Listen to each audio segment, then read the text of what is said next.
血海不枯，冥河不死。如来佛祖的最大死敌，阿修罗的创造者，佛门弟子最害怕的魔神，传说中的冥河老祖，你听说过吗？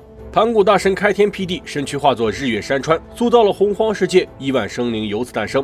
而在这其中，便有一些极为特殊的存在，就比如大名鼎鼎的三清祖师。盘古陨落之后，元神不断上升，化作三股清气，历经1万年的孕育，诞生了3位强大无比的先天神灵，也就是三清。而在那地脉深处不为人知的地方，还有一片幽冥血海，里面孕育了一个胎盘。出世后自称冥河老祖，有无上的大神通，炼制了4亿8千万血神，只要存在一个，他就不会真的死亡。这也是所谓的血海不枯，冥河不死的缘故。冥河老祖野心勃勃，在洪荒世界里到处下山河。他看到女娲捏土造人，得到了无量功德，便也学着制造出了阿修罗一族。只可惜因为本领不咋地，阿修罗充满着缺陷，极为的嗜杀好斗，这很明显不符合天地的需求。人族的大势已经不可逆，女娲凭借此功德成圣。冥河老祖即便非常的眼馋，但也无济于事。阿修罗这个种族算是鼎鼎有名，各种故事里经常的出场。男阿修罗长相丑陋，女阿修罗容貌俊美，这个种族经常和天界的天人战斗，因为血海的环境实在太差。阿修罗们虽然适应性极强，但并不意味着就喜欢这种贫瘠的地方。处处鸟语花香的天界才是他们的终极理想。在6道轮回当中，天人道和阿修罗道也是敌对最明显的2道。阿修罗极为的好战，对天人们的待遇非常的眼红，认为对方都是一群酒囊饭袋，享受天界的丰富资源就是浪费，所以悍然发动战争。同样的，其实天人李大能也盯上了阿修罗的美女资源。天界虽然资源丰富，可漂亮的美女又不能从地里长出来。天人里也不都是废物，其中的大梵天王和帝释天等人都是极为能征善战的霸道君王，这种存在对于侍女的需求都是庞大的。于是对阿修罗的战争也是顺应而生。冥河老祖对此大力支持，他本人就是一个极为喜欢捣乱的魔神，自带原图阿鼻2把绝世神剑，拥有不可思议的杀伐之力，并且血海之中还有一件让佛祖都眼馋的至宝12品业火红莲，就跟猴子里面有混世4猴一样，莲花中也有4朵至高存在。传说在混沌之中有一个至宝创世青莲，孕育了5颗莲子，其中1颗就是盘古大神，而剩下的4个历经开天辟地的地火水风。最厉害的一个乃是36品造化青莲，被三清祖师得到一分为3。通天教主手中的青萍剑就是莲叶所化。所谓红花白藕青荷叶，三教原本是一家，就是从此而来。西游记后传当中，大名鼎鼎的无天佛祖又称黑莲无天，本体就是12品灭世黑莲。黑莲毁灭世间万物，就连如来佛祖也是忌惮万分，提前去涅槃来躲避黑莲无天。其实佛门也有一朵莲花，与灭世黑莲相对应，叫做12品功德金莲，乃是西方极乐世界的镇教之宝，镇压无穷的功德香火。按理说有着它在，怎么也能跟黑莲无天打个平手。可惜在封神之战中，佛门圣人为了帮助太上老君战胜通天教主，曾经一度离开西方世界。这是一位叫做文道人的奇人异士飞往西方，把12品莲台吸食了3品，等西方教主回来才肯收手。于是功德金莲就变成了9品，威力不如从前，面对黑莲就落入了下风。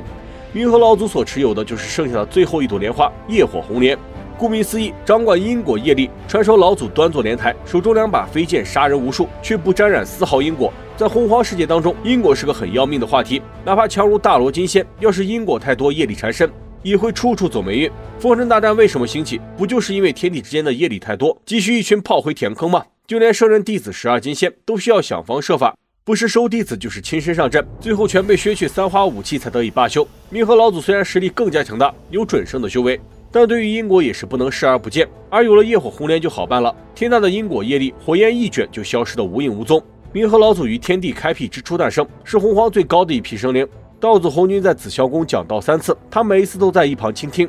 圣人的境界也是在第3次中传输，圣人不死不灭，与天同寿，执掌天道秉权，位格先天高人一等。只要世界存在，圣人就永远存在。虽然以冥河的本事，就算真正的圣人来了，也是很难杀死。但到了他这个地位，除了更进一步，貌似也没什么好做的了。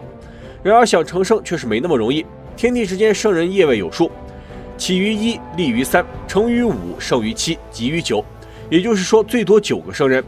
红军在紫霄宫讲道，收了4名亲传，2位记名弟子，加上自己，圣人之位一去其7。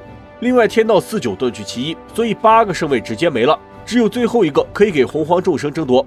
成圣可不是简单的事情，譬如女娲造了天道青睐的种族人族，获得大功德成圣。冥河老祖有样学样，跟着创造了修罗一族，虽然得到了天地功德，修为大进，但还是未能成圣。之后三清和西方2圣发下大宏愿，立教成圣。冥河又跟着立了阿修罗教，实力再次更进一步，但终究未能成圣。紧接着后土看到众生死去，魂飞魄散，于心不忍，化生6道轮回。冥河让修罗族占据修罗道，从此功德不缺。只要六道轮回存在，维持着天地的平衡，就一直有天道功德进账。可即便这样了，离圣人还是差那么临门一脚。红军所言三条圣路：以力正道，斩三尸正道，功德正道。以力正道只有盘古一人，斩三尸的话，冥河老祖以原图、阿鼻、12品业火红莲将三尸斩尽。功德正道他也做到极致，却仍未能成圣，一直都是所谓的圣人之下第一人。虽然在洪荒世界也是数一数二的大能，但对于心高气傲的冥河老祖来说，很明显不会满足。他可是一代老祖，大丈夫生于天地之间，岂能郁郁久居人下？于是，在他的示意下，阿修罗一族成天跟天人和西方教发生冲突，仗着血海不枯、冥河不死的属性，打得漫天神佛唉声载道，就连演化阴曹地府的后土娘娘都束手无策。最后，这种行为终于是惹怒了西方教的大能。地藏王菩萨从天而降，立下地狱不空、誓不成佛的大宏愿，坐镇幽冥地府。大宏愿可不是随随便便发下的，西方圣人就是凭借西方当心的大宏愿成圣，而地藏王此举也是预知了无穷功德，有他在地府就乱不了。阿修罗是地府六道轮回中的一员，但在佛门8部天龙当中也是有着阿修罗。由此可见，地藏王菩萨在幽冥深处也是没闲着，对阿修罗一族造成了巨大的打击。虽然他可能打不过神器在手的冥河老祖，但别忘了，西方可是有2名强大的圣人，圣人与非圣人的差距跟大象和蚂蚁的大小有的一比。一旦出手，冥河老祖绝对吃不了兜着走，哪怕不至于生死道消，但也得是大伤元气，所以说不定就被警告过。而这也就是为什么冥河老祖对于成圣那么执着，二者之间的差距实在是太大了。同样有着准圣之称的还有佛母孔雀大明王，作为天地之间的第一只孔雀，原本也是逍遥自在，五色神光号称圣人之下无敌手，然后就遇见了圣人，被降服进西方教。冥河老祖还算厉害的了，只要在幽冥血海不出来，圣人还真就没办法彻底磨灭他，除非数位圣人联手，但这样反而得不偿失。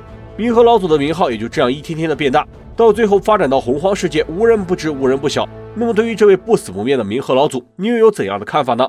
本期神话故事就到这里，咱们下期继续。